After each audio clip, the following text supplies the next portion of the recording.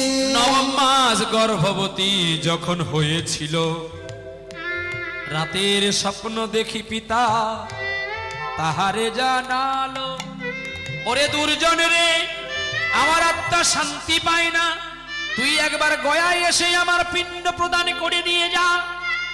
যেই পিতারে আজ্ঞা পেল, আজ্ঞা পাইয়া সঙ্গে সঙ্গে সকাল হয়ে যেতে মদনের সেবা করিয়া স্ত্রী রানী সনকাকে বলছে, ওগো সনকা, আমার পিতৃশ্রাদ্ধ দিতে হবে, আমি স্বপ্নে দেখেছি, আমি চললাম, তুমি রাজপ্রাসাদ নিয়ে থাকো। ঘোড়ার পিঠে রাজা চলে গেলেন গয়া ধামে, কিন্তু স্ত্রীর মন তো মানে না। তাই স্ত্রীর মন মানে না বলে সন্ধ্যাকালে বেরিয়ে পড়েছে, স্বামীর অনশনে যাবে। আর চলতে চলতে বেলা যে বয়ে গেল, আর ওদিকে গভীর অরণ্যে প্রবেশ করলো, আর কণ্টক বনে প্রবেশ করেছে, আর ওদিকে গর্ভ যন্ত্রণাও শুরু হয়ে গেছে। গর্ভের যন্ত্রণা যখনই শুরু হয়ে গেল, অমনি গর্ভের যন্ত্রণায় মা সেই কণ্টক বনে মাটিতে শুয়ে পড়েছিল। ছটপট করতে করতে একটি পুত্র সন্তান জন্ম দেয়, আর জন্ম দিয়ে মাতা জননী চিরবিদায় নেয়। চিরবিদায় নয়, সেই সন্তান সারা রাত্রি উয়া উয়া করে কাঁদিতে লাগিলা। অন্তর্যামী মধু চাক সৃজন করে তার বদনে মধু দিয়েছিলাম, মধু দিয়েছি, সেই মধু খাইয়া শিশু সারা রাত কাটালো। সকাল বেলায় বাগদি মায়েরা কাষ্ঠ কুড়াইতে এলো, বনের ভেতর কান্নার শব্দ শুনিতে পাইয়া বনের ভেতরে দেখে মাতা পড়ে আছে, শিশু কাঁদে রক্তাক্ত হইয়া। গদ্য ছন্দগুলো বলে যাচ্ছে, ঠিক জায়গায় গিয়ে দাঁড়িয়ে যাব, এখন একটু শুনে যাও। তাহলে ছেলে যখন কাঁদছে তাড়াতাড়ি করে আর ছটফট করছে, নারীটাকে আমি একটা গিফট দিচ্ছি, আবার খুলে দেবো।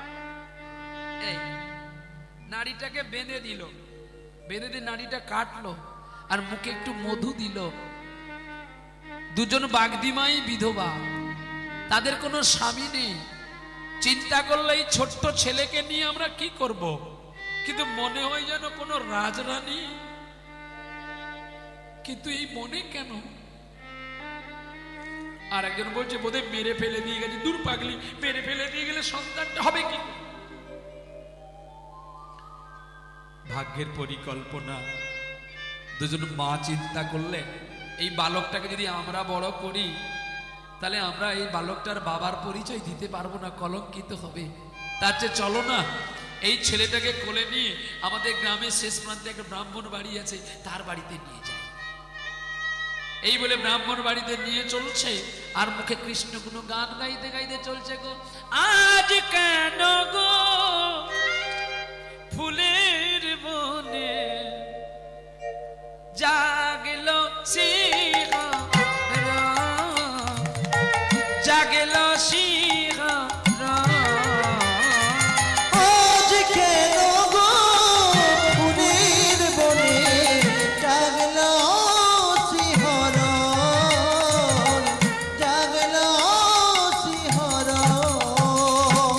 ভাঙল কেন স্বপ্ন আমার, আমি পেলাম কাহার দর্শন। জাগলো আজ কেন গো ফুলের বনে জাগল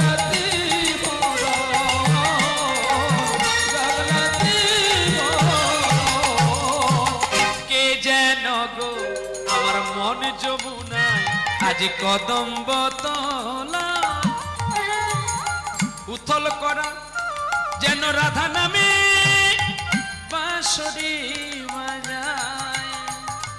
কে যেন গো মন যমুনা কদম্ব তলা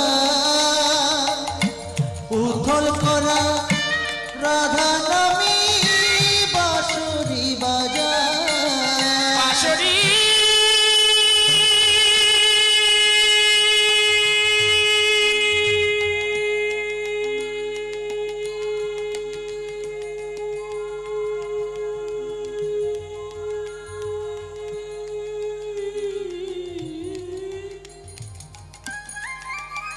বাঁশরি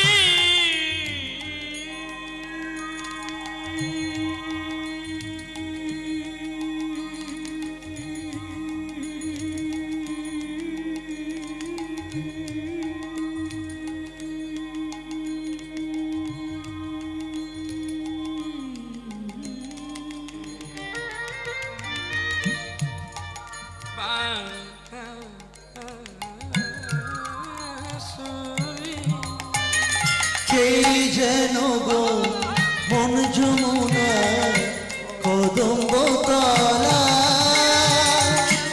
উথল করা রাধা নামী বাঁশরি বাজা যেন আগমনী গান গাইছে পাখি, আগমনী গান গাইছে পাখি, আগমনী আগমনী আগমনী আগমনী আগমনী গান গাইছে পাখি, সেই কি রে বৃন্দা জাগলো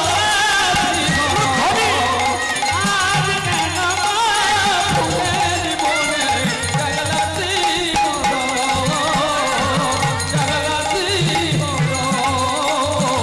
জগলাতি জগলাতি।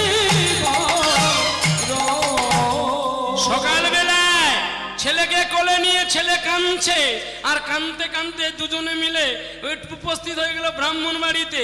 আর ব্রাহ্মণ বাড়িতে উপস্থিত হয়েছে, আর ব্রাহ্মণী গোবিন্দকে সকালবেলায় স্নান করে উদয়িত হওয়ার আগে সূর্যদেবকে পূজা করছে। কারা? স্বামী স্ত্রী দুজনে, ব্রাহ্মণ আর ব্রাহ্মণী।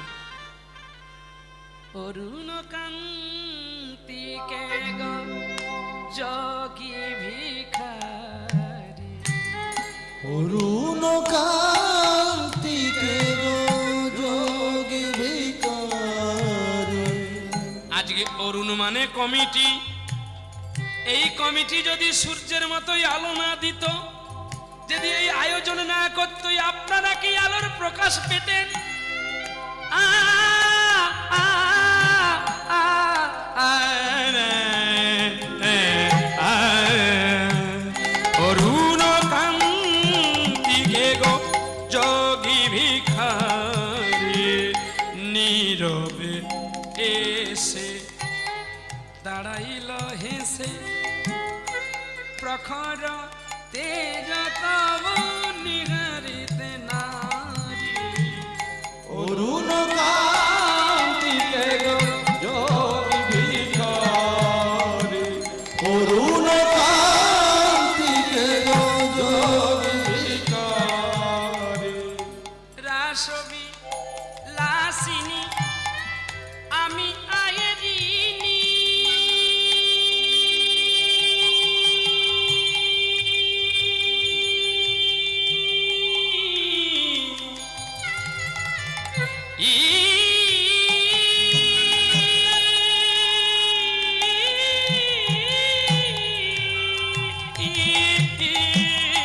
রাসবি লাসিনী আমি আয়েরিনি, সে বলো কিশোর রূপ শুধু চিনি, অম্বরে হেরিয়া একই জ্যোতি পুঞ্জ, বিশান ফেনি আলো বাঁশরি ধারি। অরুণ কান্তিকে গো যোগী ভিখারি, অরুণ কান্তিকে গো যোগী ভিখারি, অরুণ কান্তিকে গো যোগী ভিখারি। সম্বর সম্বর মহিমত, এই যে ঠাকুর বাবা, এই যে এরা পুজোয় ছিল, এর চিৎকারে ধ্যান ভেঙে গেছে। হ্যাঁ?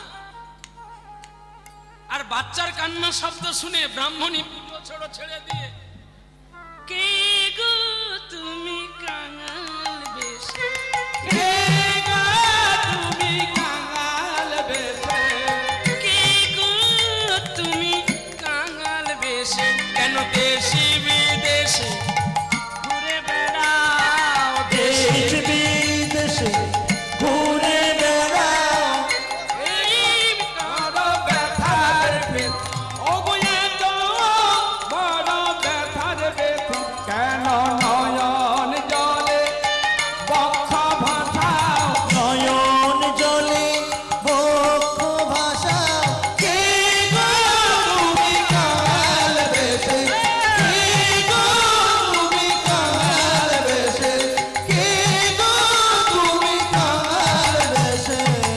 অতি বড় ব্যথার বেথি, অতি বড় ব্যথার বেথি, কেন নয়ন জলে বক্ষ ভাসাও, নয়ন জলে বক্ষ ভাসাও, কে গো তুমি কাঙাল বেশে, কে গো তুমি কাঙাল বেশ। গান সবাই গায়, কিন্তু গান, তুমি কাল গানে জ্ঞান আছে, সেইভাবে গাইতে হবে।